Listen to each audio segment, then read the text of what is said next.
Sir, आज संभल में एक दिवसीय कार्यकर्ता सम्मेलन था, क्या किस तरीके का जो है सम्मेलन था और क्या निर्देश जो इसमें जो है दिए गए कार्यकर्ताओं? देखिए, ये बहुजन समाज पार्टी की राष्ट्रीय अध्यक्ष मान्या बहन जी के द्वारा पूरे उत्तर प्रदेश में सेक्टर बूथ कमेटी का गठन करने का ये सेक्टर वाइज बैठकें हो रही हैं। ये बैठक आज जो हो रही थी ये मात्र 11 बूथों की बैठक थी, ना तो ये विधानसभा की मीटिंग थी और ना तो ये जिले की मीटिंग थी।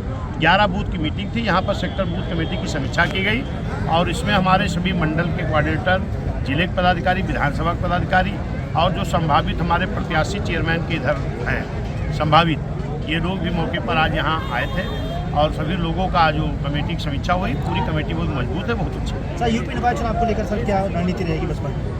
बहुजन समाज पार्टी की बहुत मजबूत तैयारी है और जैसे ही ये चुनाव घोषित करेंगे इसके पहले हमारी तैयारी चल रही है।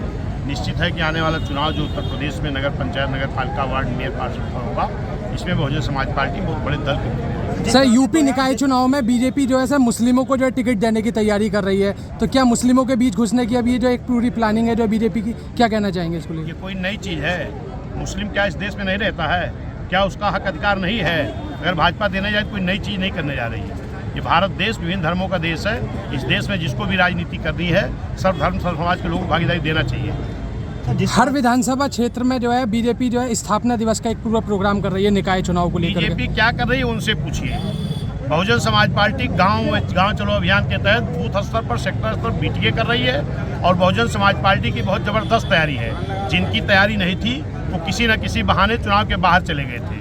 अगर ठीक तरीके से पहले ही पिछड़ों का आरक्षण लागू कर दिया गया होता तो किसी को कोर्ट जाने की जरूरत नहीं पड़ती और ना कोर्ट का निर्णय आता, ना इतना लंबा भाजपा को नाटक करना पड़ता कि फिर कमेटी बनाओ, फिर सर्वे कराओ, फिर आरक्षण लाओ। ये सब उनकी एक सोची समझी साजिश थी।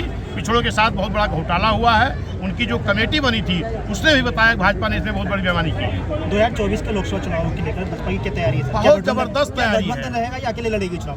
गठबंधन बीएसपी का माननीय राष्ट्रीय अध्यक्ष जो हमारी बहन जी हैं, उन्होंने अपने जन्मदिन के मौके पर कहा है कि मेरा किसी से गठबंधन नहीं होगा। और आपने देखा होगा कि इस देश के बड़े प्रदेश उत्तर प्रदेश में 2007 में भी बिना किसी गठबंधन के बहुजन समाज पार्टी की पूर्ण बहुमत में सरकार बन चुकी है।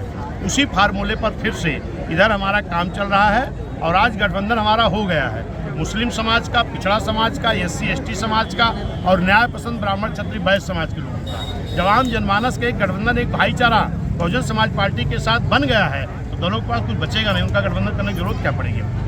राहुल गांधी को लेकर क्या कहेंगे? राहुल गांधी सदस्यता खत्म हो गई। देखिए, राहुल गांधी जी हो, चाहे भारतीय जनता पार्टी हो, चाहे कांग्रेस हो, ये लोग जनता के जो काम होते हैं उसको सही ढंग से नहीं करते हैं। और इन लोग क्या करते हैं, जब अपने ऊपर होता तो लोकतंत्र की हत्या होती है।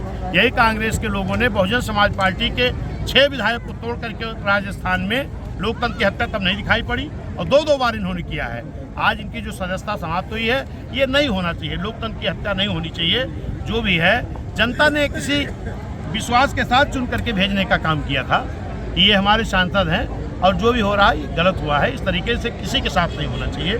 लेकिन ये दोनों पार्टियां जो जनता के हित के काम हैं, उसको जनता का दिमाग उधर ना जाए, इसके लिए इस तरह के काम करते रहते हैं। कर्नाटक की चुनाव की तारीखों का ऐलान हो चुका है। कर्नाटक चुनाव में जो है तो बीएसपी वहाँ बहुजन समाज पार्टी के, देखिए, मैं तो पहले चीज उत्तर प्रदेश के बारे में आपको बता सकता हूँ, लेकिन जो मान्या बहन जी के हमने न्यूज़ के द्वारा सुना है, ट्वीट में और पेपर में आया था, वहाँ बहुजन समाज पार्टी के लगभग 60-70% कैंडिडेट तय हो चुके हैं और बहुत मजबूती से बहुजन समाज पार्टी चुनाव लड़ेगी।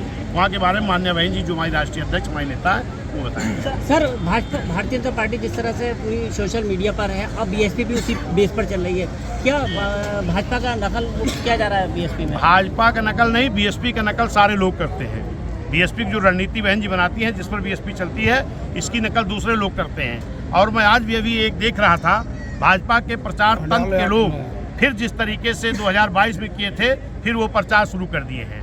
अभी मैं रास्ते में देख रहा था, एक भाजपा के प्रचार तंत्र के लोग दिखा रहे थे कि 72 सीटें बीजेपी की लोकसभा में आ जाएगी। अभी तो पंचायत के चुनाव की चर्चा हो जा रही और लोकसभा के चुनाव का रिजल्ट पहले ही बताना शुरू कर दिए। इस तरीके से गलत प्रचार करके जनता को जो गुमराह करते हैं, उस चीज़ को जनता के सामने सही बात ला करके हम लोग इसका पर्दाफाश करेंगे और जनता उनकी घोषणा पर नहीं आने वाली है। अतीक अहमद पर क्या कहेंगे आप?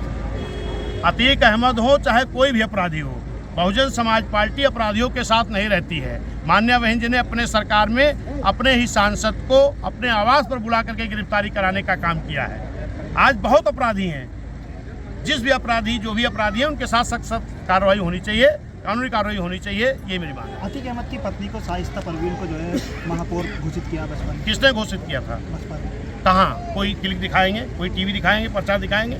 गलत प्रचार आप लोग करते हो। अभी जब आरक्षण ही नहीं हुआ तो प्रत्याशी कैसे घोषित हो गया? अभी तो आरक्षण आया ही नहीं, प्रत्याशी कौन घोषित हो गया? वो बहुजन समाज पार्टी में शामिल हुई थी, और जब वो शामिल हुई थी तब उनके ऊपर कोई भी एक मुकदमा नहीं था, कोई आपराधिक इतिहास नहीं था, तब वो बहुजन समाज पार्टी में शामिल हुई थी। और प्रत्याशी बनाने का कोई मतलब ही नहीं होता, क्योंकि अभी आरक्षण नहीं आया। धन्यवाद, शुक्रिया।